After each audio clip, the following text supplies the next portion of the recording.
दर्शकवृन्द नमस्कार। कार्यक्रम टुडे संवादमा यहाँहरूलाई हार्दिक स्वागत छ। म डम्बर मिश्र।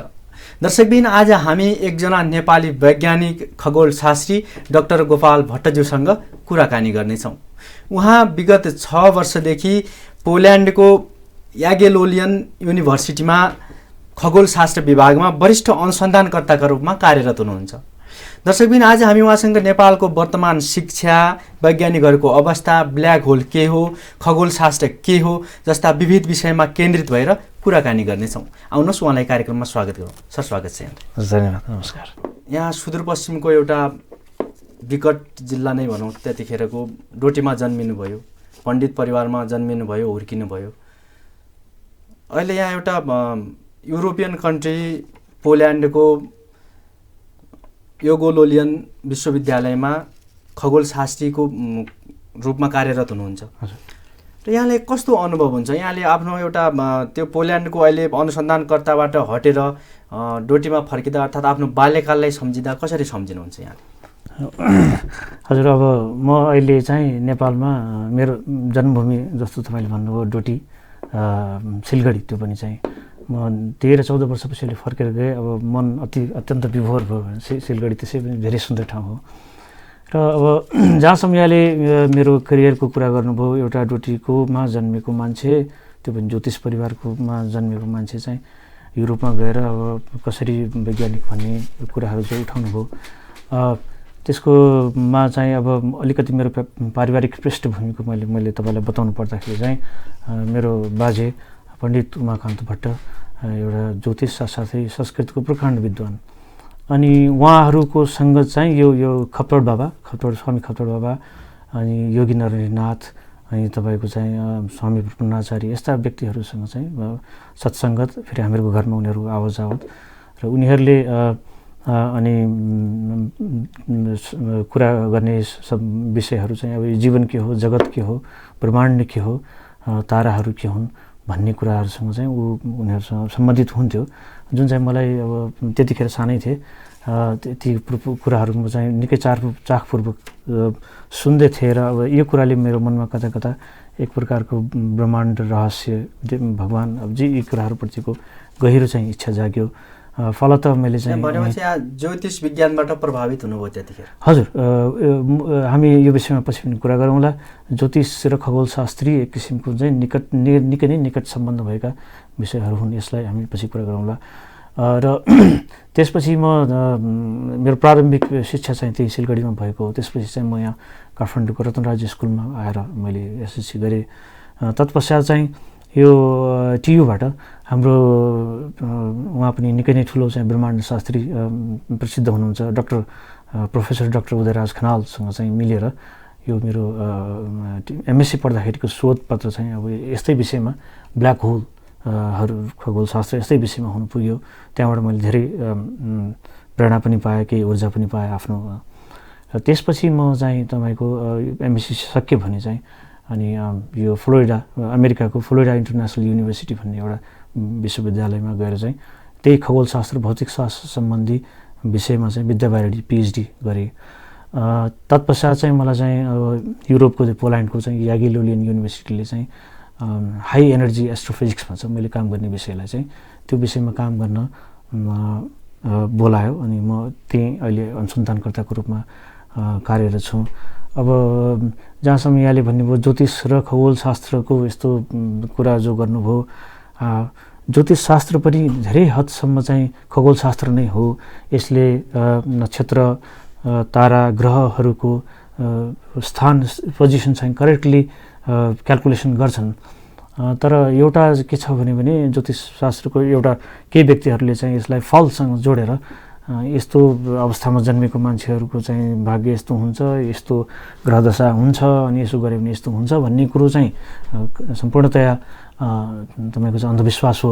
तर बाँकी कुराहरू, ग्रहको पोजिसन, अब ग्रहण लाग्ने दिन जस्तो इक्जाम्पल होइन, अनि औँसी पूर्णिका सबै टाइमहरू त हाम्रो पात्रोमा पनि क्यालकुलेसन्सहरू छ। मलाई त्यस्तो लाग्छ। अब यो खगोलशास्त्रमा काम गरिरहँदाखेरि जुन ब्ल्याक होल भन्ने छ, यो ब्ल्याक होल भनेको चाहिँ के हो? तपाईँले पहिला पनि कुरा निकाल्नुभयो ब्ल्याक होलमा मैले अनुसन्धान गरेँ अर्थात् काम गरिरहेको छु त्यो विषयमा भन्दाखेरि खास गरी यो ब्ल्याक होल भनेको के हो आम दर्शकहरूले बुझाइदिनु, यसको महत्त्व के रहन्छ? हजुर, अब यो निकै नै महत्त्वपूर्ण विषय हो, किनभने चाहिँ यसले हामीहरूको ब्रह्माण्डलाई हेर्ने र स्पेस टाइमलाई हेर्ने दृष्टिकोणलाई फरक ल्याउँछ। म अलिकति पछाडि जान्छु। तपाईँको आइन्स्टाइन जो प्रसिद्ध वैज्ञानिक थिए, उनीभन्दा पहिलाका मान्छेहरू के सोच्दथे भनेको समय जो टाइम र स्पेस जो खाली आकाश हुन्छ ती दुईको कुनै तदात्म्यता कुनै सम्बन्ध छैन, तिनीहरू चाहिँ छुट्टा छुट्टै हुन्छन् र त्यसमा पनि पदार्थ भन्नाले जस्तो ग्रह, सूर्य, तारा यी चिजहरूको यिनीहरू पनि कम्प्लिट रूपमा चाहिँ भिन्न छुट्टा हुन् भन्ने किसिमको एउटा मान्यता थियो। भन्नुको मतलब इक्जाम्पलको लागि चाहिँ स्पेस र टाइमले एउटा किसिमको चाहिँ स्टेज हुन्छ जहाँ चाहिँ तपाईँको पदार्थहरू प्ले गर्छन् र यिनीहरूको कुनै खासै सम्बन्ध हुँदैन भन्ने एउटा दृष्टिकोण थियो। र आइन्स्टाइनले यो कुरालाई चाहिँ के पनि होइन, टाइम र चाहिँ स्पेस समय यिनीहरू चाहिँ एकदमै रूपमा लिङ्क छन्, यिनीहरूको अति गहिरो सम्बन्ध छ। र त्यति मात्र होइन, पछि उनले के पनि भन्यो भने पदार्थ चाहिँले यो स्पेस टाइमलाई भाङ्गो बनाइदिन्छ भन्ने किसिमको कुरा गरे। र के पनि भन्यो भने यदि हामीले कुनै एउटा हाइपोथेटिकली कुनै कारणवश यी सबै ब्रह्माण्डमा रहेका सूर्य ताराहरू सब हटाइदिने हो भने जो पहिला मान्छे सोच्थेले त्यसो गर्दाखेरि चाहिँ स्पेस टाइममा रहिरहन्छ भन्ने कुरालाई उनले के भन्यो भने यदि पदार्थहरू छैनन् भने स्पेस टाइमहरू केही पनि रहँदैन भन्ने किसिमको एकदमै नयाँ यो वैज्ञानिक क्षेत्रमा चाहिँ एकदमै क्रान्तिकारी विचार उनले ल्याए। र यसै सन्दर्भमा ब्ल्याक होल भनेको के हो भन्दाखेरि चाहिँ ब्ल्याक होल भनेको पदार्थको जस्तो ताराहरू चाहिँ 4 टाइम्स 5 टाइम्सहरू ताराहरू चाहिँ एकदमै चाहिँ गुरुत्वाकर्षण प्रभावले खुम्चिएर एकदमै सानो बन्यो भने यिनीहरू चाहिँ के किसिम छन्, त्यसमा कुनै पदार्थ पनि भित्र खस्यो भने त्यो चाहिँ कहिले पनि बाहिर फर्केर आउनु पाउँदैन। प्रकाश पनि त्यहाँ छिर्यो भने प्रकाश पनि फर्केर आउँदैन। त्यस कारणले एक किसिमको ब्ल्याक भनिएको यसलाई देख्न सकिँदैन। र यसको साथसाथै त्यहाँभित्र एउटा हामीले त इभेन्ट होराइजन भन्ने एउटा सतह देख्ने हो, त्योभन्दा भित्र जब ब्ल्याक होलभित्र कुनै चिज प्रवेश गर्दछ त्यो कहाँ जान्छ र त्यसको भाग्य कस्तो हुन्छ भन्ने कुराको अझै पनि एकदमै विज्ञानको एकदमै गहिरो जिज्ञासा नै बनेको छ, यो ऊ छैन। र अर्को दृष्टिकोणबाट चाहिँ जो अघि मैले भने तपाईँ पदार्थले स्पेस टाइमलाई चाहिँ बाङ्गो बनाइदिन्छ भन्ने कुरामा गरे, यो ब्ल्याक होलले चाहिँ एक किसिमको चाहिँ स्पेस टाइममा चाहिँ पाल पार्छ भने पनि हुन्छ, एकदमै छिद्र बनाएर पाल पर्छ। त्यस कारणले यसको निकै नै क्रान्तिकारी विचार र निकै यो मोडर्न आइडिया हो ब्ल्याक होल। यो जुन ब्ल्याक होल भन्नुभयो यसले जुन हाम्रो पृथ्वी छ यसमा कुनै असर पार्छ प्रत्यक्ष मानव जीवनमा? के हुन्छ यसको खास भूमिका चाहिँ के रहन्छ ब्रह्माण्डमा? हजुर, यसको ब्रह्माण्डमा धेरै नै भूमिका हुन्छ भन्दा पनि हुन्छ। एक किसिमबाट चाहिँ के हुन्छ, ब्ल्याक होल भएको कारणले हामी यहाँ छौँ भन्न पनि इन्डाइरेक्ट रूपमा भन्न सकिन्छ। जस्तो कि ताराहरू जस्तो हाम्रो एउटा सूर्य तारा हो होइन, यस्ता अरबौँ तारा मिलेर एउटा ताराको समूह बन्दछ जसलाई हामी ग्यालेक्सी भन्छौँ। र जुन ताराहरूको त्यस्तो तारापुञ्ज ग्यालेक्सीमा हामी बसेका छौँ त्यसको नाम हो मिल्की वे। कहिलेकाहीँ हामी खुला आकाशमा सफा आकाशमा देख्यौँ भने एउटा माथि जस्तो बादल जस्तो जुन देखिन्छ त्यो, त्यस कारणले त्यसलाई चाहिँ मिल्की वे दुध गङ्गा भनिएको हो के अरे।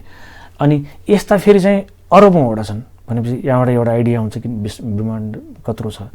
र सबै ग्यालेक्सीको बिचमा चाहिँ एउटा अरबौँ सूर्यभन्दा अरबौँ गुणा ठुलो चाहिँ एकदमै सुपर म्यासिभ ब्ल्याक होल जस्तो भनिन्छ, त्यो त्यहाँ बस्छ, त्यहाँ रहेको हुन्छ केन्द्रमा। तपाईँको त्यो केन्द्रमा रहेको कारणले त्यसले के गर्छ भने आफ्नो वरिपरि सूर्य ग्रहहरू सबैलाई चाहिँ घुमाएर राख्छ चाहिँ नि। यदि त्यो नहुने हो भने त्यसपछि ताराहरू त्यसको वरिपरि घुम्दैनन् र हामी जस्ता सोलर सिस्टम र जसमा पृथ्वी पनि पर्दछ त्यस्तो नहुने अवस्था हुन्छ। तर अब यसको छिट्टै चाहिँ के चाहिँ प्रभाव पर्छ भन्ने कुरामा त्यति डाइरेक्ट त्यस्तो भन्न सक्ने अब त्यस्तो प्रभाव केही पर्दैन। जुन खगोलशास्त्रमा यहाँले अनुसन्धान गर्नुभयो, विद्यावारिधि नै गर्नुभयो र योबाट तपाईँले के निकाल्नुभयो? खासमा तथ्य चाहिँ के हो, के खोजमूलक निक्ल्यो? मानौँ तपाईँले विद्यावारिधि गरिसकेपछि यो भयो भनेर तपाईँले दर्शकहरूले बताउनुको लागि के निस्क्यो त्यस्तो तथ्य चाहिँ?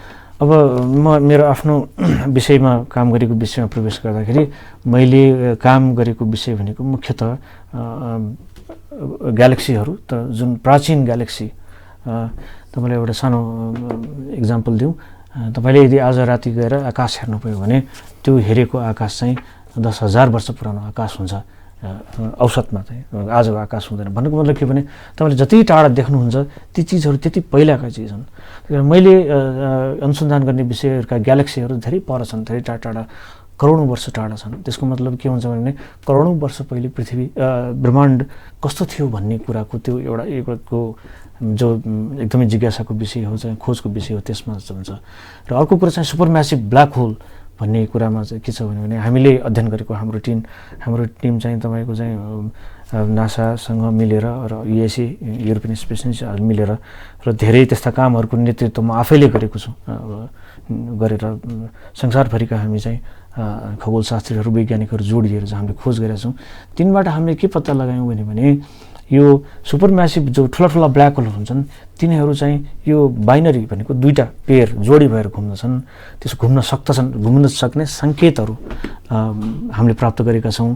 त्यसो भयो भने के हुन्छ भने त्यसो भयो भने यो अहिले यो ग्राभिटेसनल वेभ जसको जो चाहिँ केही वर्ष अगाडि 2-3 वर्ष मात्रै जसको चाहिँ लाई पत्ता लाग्यो त्यो चाहिँ त्यस्तो ठाउँमा, त्यस्तो अवस्थाहरूमा, त्यस्ता बाइनरी ब्ल्याक होल सुपरम्यासिभ ब्ल्याक होलमा यस्ता गुरुत्वाकर्षण तरङ्गहरू ग्राभिटेसनल वेभ जसलाई भनिन्छ त्यसमा त्यहाँ पाउन सकिन्छ भन्ने सम्भाव्यतालाई हामीले अध्ययन गरेका हौँ। त्यो चाहिँ प्रमुख विषय हाम्रो। यहाँले अनुसन्धान गर्दाखेरि कठिनाइहरू कस्तो आयो? जस्तो यहाँले भन्नुभयो ब्रह्माण्डकै अनुसन्धान हो, खगोलशास्त्रमा विद्यावारिधि गर्नुभयो र त्यो क्रममा चाहिँ कयौँ कोसौँ टाढाका वस्तुहरूले अनुसन्धान गर्दाखेरि कसरी गर्नुभयो, त्यसको कसरी गर्न सकिन्छ खास दर्शकहरूले बुझ्ने भाषामा? अब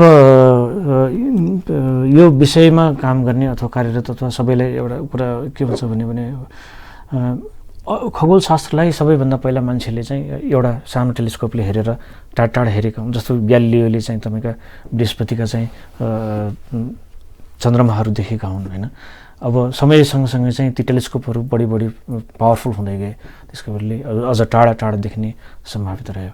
र 20-50 वर्ष पहिला चाहिँ कुनै निश्चित युनिभर्सिटीले आफ्नो चाहिँ फन्ड पैसाहरू लगाएर चाहिँ ती कामहरू गर्दथे र त्यहाँबाट प्रकाशित काम आफ्ना खोजीहरू प्रकाशित गर्थे। तर आजको जो जमानामा चाहिँ यो पनि के भएको छ भने एउटा कुनै एउटा निश्चित वर्गले काम गर्ने नभइकन एउटा समूहगत विशाल ठुलो मान्छेहरूको संलग्नतामा यी कामहरू हुने गरेका छन्। र हामीहरूले काम गर्ने के हो भने अहिले चाहिँ यसरी अन्तरिक्षमा हजारौँ भू उपग्रहहरू म्यानमेड स्याटेलाइटहरू चाहिँ टेलिस्कोप जडान गरेका हुन्छन् होइन। तिनीहरू चाहिँ फेरि चाहिँ हामीले हेर्ने जसलाई अप्टिकल टेलिस्कोप मात्र नभई एक्सरे टेलिस्कोप हुन्छ, गामा रे टेलिस्कोप हुन्छ, त्यसै गरी हामीले डिसहरू देखेका छौँ, विशाल डिसहरू चाहिँ रेडियो टेलिस्कोपहरू हुन्छ। यी सबै प्रकारका टेलिस्कोपबाट हेरेर तिनीहरूको डाटा चाहिँ सुपर कम्प्युटरमा हालेर एनालाइसिस गरेर अनि हामीले त्यसको बारेमा ठोस कुरा जानकारी भन्न सक्ने हाम्रो कार्यपद्धति चाहिँ त्यस्तो प्रकारको रहन्छ। नेपालमै जन्मिएर पनि एउटा विदेशमा गएर जुन यहाँले यत्रो अनुसन्धान गर्दै हुनुहुन्छ, यहाँलाई लाग्दैन नेपालमै बसेर यो काम गर्न पाएको भए अझ राम्रो हुन्थ्यो जस्तो? अर्थात् के छ, नेपालमा खगोलशास्त्र ब्रह्माण्डशास्त्रको अध्ययनको महत्त्व चाहिँ के छ? यहाँ त्यस्तो वातावरण नभएर उतै बस्नुभयो कि अर्थात् के हो खास कुरा? अब यो चाहिँ तपाईँले धेरै महत्त्वपूर्ण प्रश्नलाई यहाँ ल्याउनु भएको छ होइन। आफ्नै देशमा बसेर चाहिँ काम गर्न मेरो विचारमा कसलाई इच्छा लाग्दैन। सबै हामीलाई, मेरा आफन्तहरू, मेरा दाइ भाइहरू सबै मेरो परिवारजन यतै छन्। त्यस कारण हामीहरू विदेशमा बस्दाखेरि हामी विदेशमा धेरै वर्ष बस्यौँ, केही सन्तुष्टि त हुन्छ, हामीले केही प्राप्त गरेका चिजहरू हुन्छन्, तैपनि हामीले विदेशमा विदेशी भूमिको लागि काम गर्ने हो। यद्यपि विज्ञानको कुनै बोर्डर त्यस्तो बोर्डर लाइन त हुँदैन, तैपनि हामीलाई जहिले पनि प्रबल इच्छा रहन्छ कि यहाँ नै एउटा यस्तो वातावरण भयो भने यस्तो काम गर्न सकियोस् भन्ने। तर अब समस्या के छ भने हाम्रा केही प्रकारका कामहरू यहाँ काम गर्न सकिन्छ, एकदमै म्याथमेटिकल कामहरू जसको लागि कुनै उपकरण चाहिँदैन, त्यस्ता कामको लागि चाहिँ यहाँ केही गर्न सकिएला। तर चाहिँ एउटा महत्त्वपूर्ण के भयो भने हामीले नेपाली भएर 2-3 जनाले मिलेर काम मात्र गर्ने कि हामी नेपाली वैज्ञानिकहरू कसरी चाहिँ अन्तर्राष्ट्रिय समूहसँग समूहगत रूपमा जोडिने। हामी 1-2 जना बाहिर गएर त काम गर्छौँ, त्यो त म एकजना अर्को एकजना अन्त विश्वविद्यालयमा काम गर्छौँ। त्यसो नभइकन हुनु के पर्दछ भने हामी नै यहाँका वैज्ञानिकहरू चाहिँ नेपालमै बसेर यहाँ पनि काम गर्ने र हामी मेन स्ट्रिम तपाईँको अन्तर्राष्ट्रिय समूहसँग जोडिन पुग्ने गर्नुपर्ने त्यो हो। तर त्यति अब हाम्रो विकास अथवा चाहिँ त्यति लेभलमा हाम्रो त्यो नभएको देखिन्छ। यहाँ जस्ता थुप्रै वैज्ञानिकहरू छन् अहिले पनि विदेशी भूमिमा काम गरिरहेका छन् र यदि अहिले विश्वमा एउटा विकासको तीव्र गतिमा सबै मुलुकहरूबीच प्रतिस्पर्धा भइरहेको अवस्थामा हाम्रो देश अरू देशहरूभन्दा निकै पछाडि छ, 40-50औं वर्ष पछाडि छ अझै पनि। र यहाँ जस्तो वैज्ञानिकहरूले स्वदेशमै आएर एउटा अर्गनाइजेसन बनाएर काम गर्न सक्यो भने केही विकासमा तीव्र गति हुन्थ्यो कि? यो त एकदमै तपाईँले एकदमै सान्दर्भिक प्रश्न उठाउनु भयो। यहाँ के छ भने हामी नेपालीहरू जो विदेशमा बस्छन् त्यो निकै नै सक्षम छन्, तिनी अन्तर्राष्ट्रिय लेभलमा तपाईँको चाहिँ निकै ठुला काम पनि गरेका छन्। यहाँले पहिला पनि भन्नुभयो नासा जस्तो संस्थाको पनि मैले आफैले कतिपय ठाउँमा नेतृत्व गरेर काम गरिरहेका छौँ, सहकार्य गर्नुभएको छ। तर यहाँ जस्ता अरू पनि विश्वविद्यालयहरूमा थुप्रै नेपाली युवाहरू छन् र सबैले मिलेर एउटा नेपालमै यस्तो अर्गनाइजेसन बनाउनुको कतिको सम्भव छ? यहाँ सरकारको वातावरण नबनेको हो कि अर्थात् राजनीतिक स्थायित्व नेपालमा स्थिरता नहुनुको कारणले हो कि के देख्नुहुन्छ यहाँले? त्यो चाहिँ अब हाम्रोको मैले भने नि थुप्रो वैज्ञानिकहरू बाहिर हुनुहुन्छ, उहाँको पनि मैले कुरा गर्दाखेरि उहाँ पनि यहाँ आउने अत्यन्त इच्छा छ। तर समस्या के भने उहाँहरू आएर अब उच्च शिक्षा सिपहरू लिएर यहाँ काम गर्ने वातावरण अब उहाँहरूलाई छैन। अब त्यो एउटा चाहिँ इन्फ्रास्ट्रक्चर सरकारले त्यसमा ध्यान दिन जरुरी छ। यो एउटा विषय भयो। अर्को विषय के भयो भने हामीले एउटा लामो समय राजनीतिक एजेन्डा लिएर अगाडि बढ्यौँ, धेरै ठुलो समय होइन। त्यस कारणले त्यसको बावजुद पनि अब प्रत्यक्ष जनताले भोग्न पाउने विकास भएको त अझै पनि देखिन्न, यद्यपि टेक्नोलोजीहरू भित्रिएको छ। त्यस कारणले मेरो विचार के छ, हाम्रो विचार के छ भने जबसम्म विकासलाई विज्ञानसँग जोडिँदैन अनि एउटा समूहगत रूपमा, त्यसपछि यो देशको एउटा चौतर्फी उन्नति चाहिँ त्यति सम्भव देखिँदैन जस्तो लाग्छ। त्यस कारण गर्नुपर्ने तपाईँले एक्ज्याक्टली भनेको जस्तै गर्नुपर्ने हामीले के हो भने हामी विदेशमा जो वैज्ञानिकहरू हुन्छ उहाँहरूलाई कुनै न कुनै रूपमा नेपालको विकास प्रक्रियासँग जोड्नु अत्यावश्यक छ। त्यो नै हाम्रो चाहिँ विकासको लागि एउटा अगाडि बढाउने एउटा माध्यम हुन सक्छ भन्ने मेरो विचार छ। अब नेपालको विकासमा विज्ञानको योगदान कतिको रहन्छ यहाँले के देख्नुहुन्छ? जुन विकासको गतिमा हामी निकै पछाडि छौँ, तर कतिपय ठाउँमा अहिले शिक्षा नीतिदेखि लिएर विभिन्न कुराहरू संशोधन भए, परिष्कृत हुँदै गए, तर पनि सोचे जस्तो जनअपेक्षित रूपमा काम हुन सकेको छैन। र यहाँहरू जस्तो वैज्ञानिकहरूले स्वदेशमै आएर केही गर्नुभयो, अर्थात् यहीँको भूमिलाई केही योगदान दिने काम गर्न सक्नुभयो भने यो विज्ञान र विकासलाई कसरी हेर्नुहुन्छ यहाँले? यो दुईको परस्पर सम्बन्ध के रहन्छ? अब यहाँलाई मैले भने जस्तै विज्ञानलाई पहिला त अब नीतिगत तहमा नै स्थान दिनु पऱ्यो, जुन आजसम्म खासै देखिएको अब भेटिँदैन होइन। अब हामी कहाँ केही विज्ञान इन्स्टिट्युसनहरू छन्, तर उनले अनुभूति गर्ने नै फरक पारेको केही चिजहरू छैन। त्यस कारणले हामीले चाहिँ अब सक्यो भने चाहिँ अब तिनीहरूलाई चाहिँ विदेशीमा रहेका वैज्ञानिकहरूले चाहिँ बोलाएर उनीहरूलाई त्योसँग जोड्नु आवश्यक छ। र यसमा चाहिँ अब उनीहरूले पनि फेरि धेरै कन्ट्रिब्युट गर्न सक्ने अवस्था रहन्छ। अब त्यसमा चाहिँ म एउटा कुरा चाहिँ के जोड्न खोज्नुला भने हामीसँग पनि एउटा यदि चाहिँ सहकार्य गर्ने किसिमको नेपालले संस्थागत रूपमा गर्ने हो भने अब मेरो पनि चाहिँ के सम्भावना हेरिरहेको छु भने खगोल शास्त्रलाई भन्नुको मतलब मेरो पनि इच्छा के छ भने अब मेरो चाहिँ अन्तर्राष्ट्रिय जगतमा चाहिँ के ती वैज्ञानिकहरूसँग सम्पर्क भएको कारणले गर्दाखेरि चाहिँ नेपालमा चाहिँ यो डाँडाहरूमा चाहिँ टेलिस्कोपहरू चाहिँ ठुलो उपकरण टेलिस्कोप लगायतहरूको चाहिँ टेलिस्कोपहरूको जडान गर्न सकिन्छ कि भन्ने एउटा सम्भाव्यता चाहिँ मै पनि को अध्ययन अब मेरो खास फ्यामिली भेकेसन हो, तैपनि मैले यसलाई पनि अहिले चाहिँ यो यसमा गर्ने कोसिस गरिरहेको छु। त हामीहरूको ध्येय के हो भने यदि चाहिँ अब खगोलशास्त्र गर्नलाई चाहिँ आकाशमा हेर्नुपर्छ, आकाशमा हेर्नुको लागि चाहिँ एकदमै सफा आकाश र अँध्यारो आकाश चाहिन्छ। र यदि चाहिँ हामीले चाहिँ नेपालमा त थुप्रो डाँडा काँडा र त्यो प्रकारको चाहिँ त्यसलाई सुहाउने अब ठाउँहरू छन्, यदि ती कुराहरूलाई प्रयोगमा ल्याउन सकियो भने र विदेशी वैज्ञानिकहरूसँग काम गर्न सक्यो भने या विदेशी लगानी पनि चाहिँ आउँछ।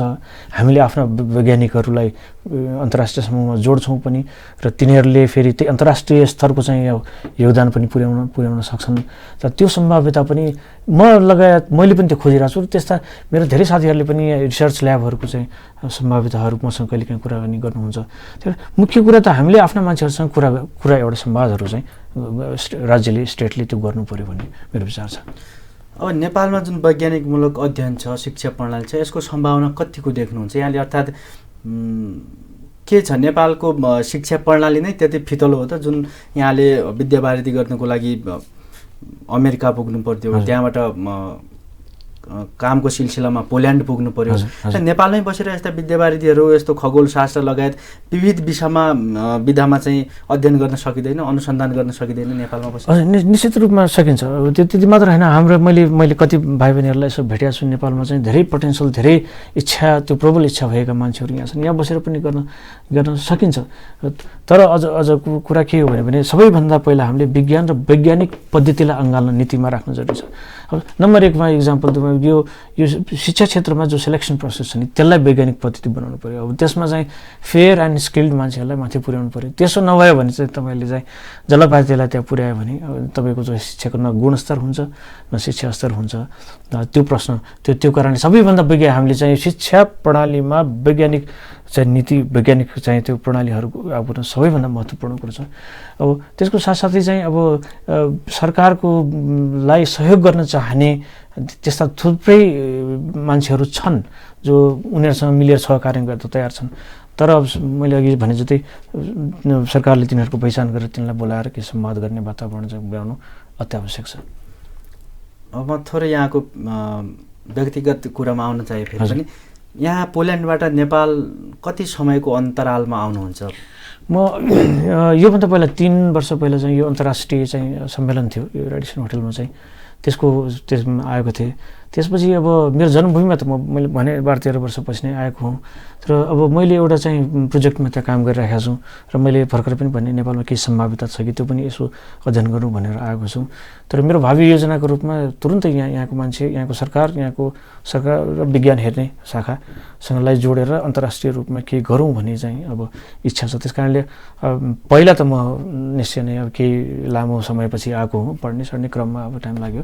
अब चाहिँ मेरो चाहिँ यहाँ आएर चाहिँ यहाँसँग मिलेर काम गर्ने, यसलाई चाहिँ निकट भविष्यमा चाहिँ यो कुरालाई बार आइरहने चाहिँ तर्फ चाहिँ सोच मैले पुर्याएको छु। यहाँ पटक नेपाल आइरहँदाखेरि नेपालको शिक्षा नीति कस्तो पाउनुभयो? यहाँले पक्कै पनि केही बुझ्नुभएको होला, के लाग्छ यहाँको विचारमा कस्तो छ शिक्षा नीति? अब पढ्ने विद्यार्थी त मैले भने निकै नै सक्षमहरू छन्। तर अब शिक्षा नीतिले गर्दाखेरि चाहिँ के भन्छ, शिक्षाको धेरै व्यावसायीकरण होइन, अब शिक्षा क्षेत्रमा चाहिँ पोलिटिकल इन्टरभेन्सन धेरै आयो तपाईँको चाहिँ यी कुराहरूले गर्दा चाहिँ अब जति हामीले आश गर्नुपर्ने, जति द्रुत गतिमा हामीले विकास गर्नुपर्ने र वैज्ञानिकहरू बनाउनु पर्ने र टेक्नोलोजीहरूलाई गर्नुपर्ने कुरामा हामी साँच्चै नै पछाडि परेको जस्तो देखिन्छ। अब हामीसँग नत्र अन्यथा हामीसँग चाहिँ म्यान पावरको कमी, गर्न चाहनेको कमी छैन।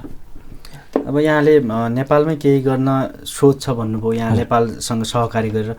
अब यसमा के छ, यहाँ एक्लै हुनुहुन्छ कि अर्थात् के यहाँले त्यस्तो अर्गनाइज्ड बनाउनु भएको छ कि कतिको छलफल चलाइराख्नु भएको छ? त्यही मैले भने मेरो अब मैले चाहिँ धेरै अब प्रोजेक्टहरू चाहिँ को लिड गरेको, मैले चाहिँ नेतृत्व गरेको आधारबाट चाहिँ मेरो एक प्रकारको सम्पर्क अन्तर्राष्ट्रिय वैज्ञानिकहरूको कन्फरेन्समा पनि भेट हुन्छ, एक प्रकारको स्तरहरू छ।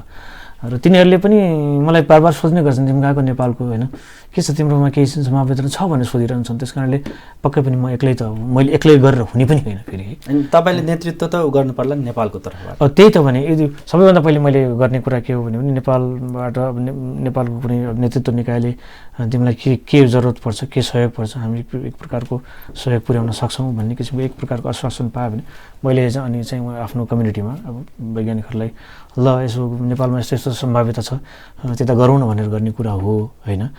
अब त्यो बिचमा पहल भइरहेछ। तर अब नेपालमा आउँदा यहाँले सरकारी पक्षसँग कतिको भेट भयो अहिलेसम्म? त्यस्ता पहलको केही यहाँहरूले प्रस्ताव अघि सार्नु भएको छ कि? मैले केही साथी माझीहरू त मेरो कुरा पुर्याएको छु, तर ठ्याक्कै भनेको ठाउँमा मैले मेरो बसाएको छोटो यताउता अन्तरालले गर्दाखेरि भएको छैन। तर हामी निकट भविष्यमा कुरा गरौँला भन्ने जस्तो लाग्छ। मैले केही साथी मार्फत चाहिँ यो सन्देश चाहिँ मैले पुर्याएको छु, तर ठ्याक्कै फलदायक कुरा चाहिँ भइसकेको छैन।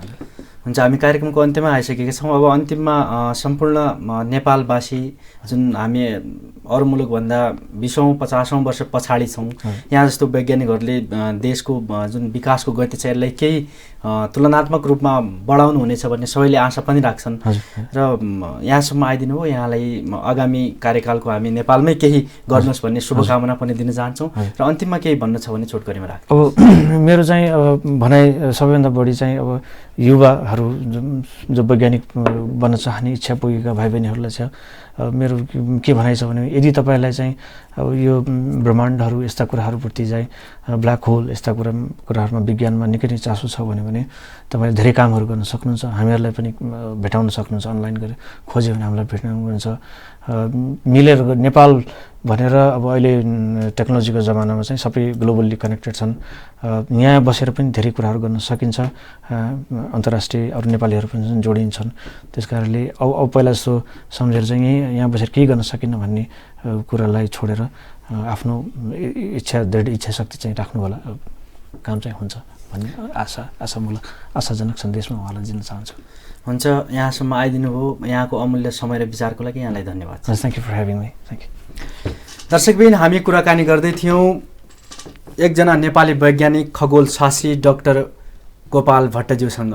आज हामीले उहाँसँग खगोल शास्त्रका विषयमा र ब्ल्याक होल के हो र ब्रह्माण्ड के हो भन्ने विषयमा केन्द्रित भएर कुराकानी गऱ्यौँ। कार्यक्रमको निर्धारित समय सकिएको छ। म लगायत सम्पूर्ण युनिटलाई बिदा दिनुहोस्। नमस्कार।